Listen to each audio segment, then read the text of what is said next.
12월 19일 주일입니다. 오늘 본문은 요엘서 3장 1절부터 8절입니다.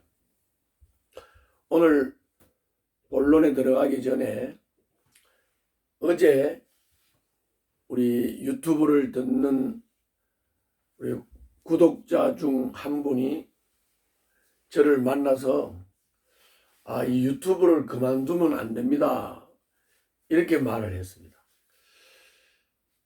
그 이유는 내가 며칠 전에 조회수도 적고 시청자가 없다면 그만둘 수밖에 없다, 이렇게 말을 했더니 거기에 대해서 그렇게 반응을 한 것입니다. 물론 성경 묵상을 하고 본문대로 이해하기를 원하는 사람들을 가르치고 이끌어주고 지도해주기 위해서 유튜브 방송을 하지만 그러나 듣는 사람이 없으면 중단을 할 수밖에 없죠. 어떻든 저도 사람인지라 이 방송을 듣는 사람이, 다시 말하면 조회수가 없으면 낙담이 되죠. 그러나 또 조회수가 많아지고 구독자가 늘어나고 이 방송을 통해서 힘을 얻는 사람이 있다, 이 방송을 통해서 내가 묵상을 잘하고 있다, 이런 소식을 들으면 또 힘이 나죠.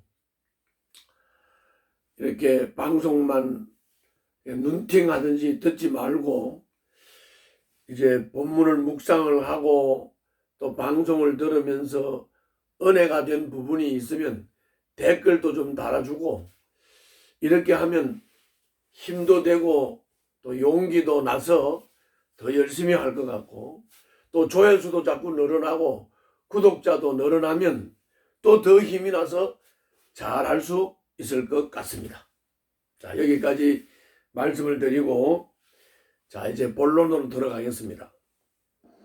어제 주님의 날을 말씀했어요. 그리고 어제 말씀에서는 주님의 날이 아주 무섭고 무시무시한 심판의 날이다 하는 것을 말씀을 했고, 그런데 심판의 날인데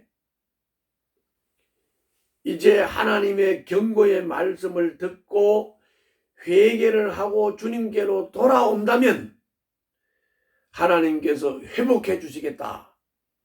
그러므로 이 주님의 날 안에는 심판의 경고와 그리고 회복의 약속이 동시에 내포되어 있는 겁니다. 하나님의 무서운 심판의 경고 앞에서 심판의 경고를 받고도 무신경하게 아무런 반응도 없다, 그렇게 되면 이거는 망할 수밖에 없죠. 그러나 하나님의 무서운 심판의 경고를 듣고 그 경고 앞에서 회개하고 하나님께로 돌아온다면, 다시 말하면 성회로 모이고 금식을 하고 주님의 이름을 부르면서 구원을 호소한다면 주님은 그런 사람을 불쌍히 여기셔서 회복의 은혜를 주신다. 그래서 이 주님의 날 안에는 심판의 경고와 함께 회복의 약속이 함께 내포되어 있다. 그러면 우리가 심판을 당할 때, 또 어려움을 만날 때, 고난을 통과할 때, 이때 우리는 이 고난이, 이 심판이 하나님의 경고구나 하는 것을 깨닫고 하나님 앞에 회개하며 하나님 품으로 돌아가서 하나님의 은혜를 간절히 구할 때 바로 이 날이 곧 은혜의 날이요 회복의 날이다 하는 것을 기억해야 되겠습니다. 어려움을 당하고 심판을 당할 때 우리는 바로 하나님 앞에서 그 경고의 음성에 귀를 기울이고 나를 돌이켜 하나님 품으로 돌아가는 이런 정신, 이런 마음, 이런 자세가 우리들에게 필요한 것입니다. 하나님이 회복을 한다면 짐승들이 먹을 것이 없어서 죽어가고 나무의 열매와 과일들이 다 재앙에 의해서 말라 비뚤어지고 곡식이 메뚜기 떼들에 의해서 다 먹어치워버리고 이것이 회복이 된다면 잎이 푸르고 과일이 풍성하고 곡식이 잘 되고 배불리 먹는 이런 회복의 역사가 있을 것이다. 그리고 자연과 나무와 이런 곳에는 이렇게 푸르게 자라는 열매를 맺는 회복을 주시지만 또 사람에게, 모든 사람에게는 하나님의 영을 부어주시겠다. 주님의 이름을 부르고 구원을 호소하는 자들에게는 누구에게나 성령을 부어주시겠다. 어제 말씀드린 대로 예수님을 영접한다는 말은 하나님을 등지고 하나님 없이 제멋대로 살던 사람이 회개하고 하나님 등졌던 것을 회개하고 하나님께로 돌아와서 하나님 다스림을 받고 하나님의 통치를 받겠다고 하는 것이 예수 영접입니다.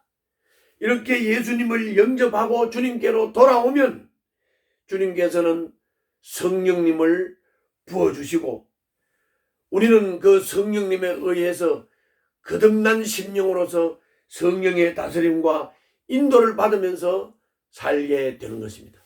이것이 축복이요, 이것이 우리 삶의 기적이요, 우리들의 삶의 대전환이 되는 것입니다. 그러면 이런 약속을 어제 하셨던 주님께서 오늘 본문을 통해서는 뭘 말씀하시고 있는지 오늘 본문을 자세히 살펴보도록 하겠습니다. 자, 1절부터 8절입니다. 3장.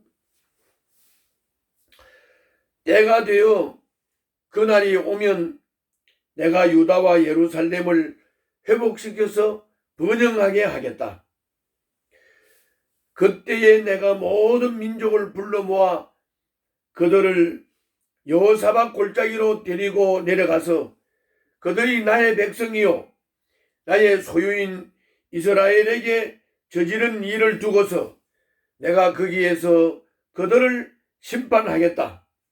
그들이 나의 백성을 여러 민족 속에 흩어놓고 또 나의 땅을 나누어 가지고 제비를 뽑아 나의 백성을 나누어 가졌기 때문이다. 소년을 팔아서 창녀를 사고 소년을 팔아서 술을 마셨기 때문이다. 이렇게 회복을 해서 번영을 하게 하고 그리고 이스라엘 백성들을 괴롭힌 모든 나라 모든 민족을 그들이 이스라엘 백성들에게 행했던 대로 그대로 갚아주겠다. 주님의 날에 주의 이름을 부르며 회개하고 주님의 품으로 돌아오는 자들에게는 회복과 번영의 날이요, 끝까지 하나님을 등지고 이스라엘 백성들을 괴롭히고 공격하는 자들은 바로 이렇게 멸망의 날이다 하는 것을 계속 말씀하고 있는 것입니다. 4절부터 계속 읽습니다.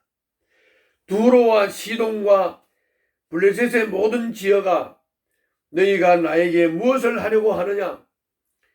너희는 내가 한 일을 보복할 셈이냐? 너희가 나에게 무슨 보복을 한다면 너희가 한 그대로 내가 당장 너희에게 갚아주겠다. 너희가 나의 은과 금을 약탈해 갔으며 나의 가장 귀한 보물을 너희의 신전으로 가져갔으며 유다 백성과 예루살렘 시민을 그리스 사람에게 팔아넘기며 나라 밖 먼 곳으로 보냈다. 너희가 그들을 멀리 팔아넘겼지만 내가 그들을 거기에서 돌아오게 하고 너희에게는 너희가 그들에게 한 그대로 갚아주겠다. 이제는 내가 유다 사람을 시켜서 너희의 아들 딸들을 팔겠다. 유다 사람은 너희 자녀를 먼 나라 서바 사람에게 팔 것이다. 나 주의 말이다. 이제 정리해서 말씀드리겠습니다. 유다와 예루살렘의 죄를 따라서 주님께서 벌을 하셨죠. 유다와 예루살렘의 죄를 따라 벌하셨던 그 주님이 그렇게 하신 것처럼 다른 민족들이 행한 악, 이스라엘을 괴롭히는 모든 이방 민족들이 행한 악도 그 악을 따라 심판을 하시겠다는 겁니다. 공평과 정의로 판단하시는 하나님께서 때가 되면 우리도 판결 골짜기로 모으고 우리 삶을 판단하고 행한 대로 갚으실 것입니다. 주님이 계시고 심판의 날이 있음을 우리는 기억해야 합니다.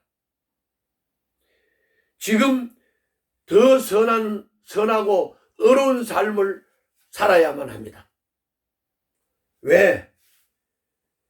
주님이 살아 계십니다. 그리고 주님은 심판의 날을 계획하고 계십니다. 그 심판의 날은 심판과 함께 주님의 이름을 부르고 주님의 품으로 돌아오는 사람들에게는 바로 회복과 번영의 날입니다.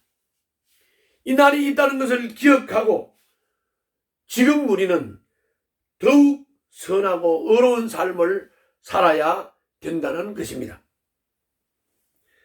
남의 공공한 처지를 자기 이익을 챙길 기회로 삼는 악한 행위를 반드시 주님은 벌하십니다.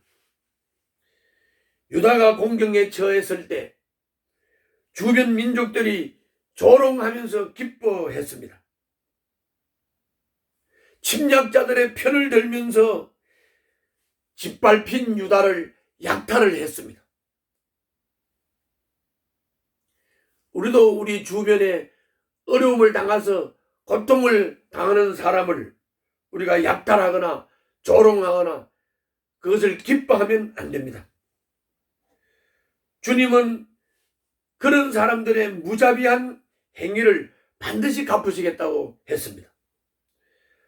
공경에 처한 이웃 사람들과 이웃 나라들과 심지어 경쟁하고 있는 사람이라 할지라도 경쟁하는 국가라 할지라도 도움을 호소할 때는 모른 채 하지 않아야 합니다.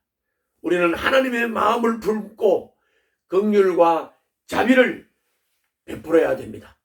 우리들에게 필요한 것은 경고의 심판이 있을 때 하나님이 하신다 하는 걸 기억하고 회개하고 하나님의 품으로 돌아가는 것이 중요하고, 현재 내가 이 삶을 살아갈 때는 주변에 어렵고 힘든 사람들을 하나님의 마음으로 긍휼을 베풀고 자비를 베푸는 삶을 살아야 합니다. 하나님을 경외하고 하나님의 뜻을 따라 하나님의 마음을 품고 사는 사람들은 복이 있는 사람입니다. 하나님의 은혜를 누리게 될 것이고 회복의 은혜를 누리게 될 것입니다. 기도하겠습니다. 자비하신 주님, 저희가 공궁에 처한 이웃의 호소를 외면하지 않게 하여 주시옵소서. 예수님 이름으로 기도하옵나이다. 아멘.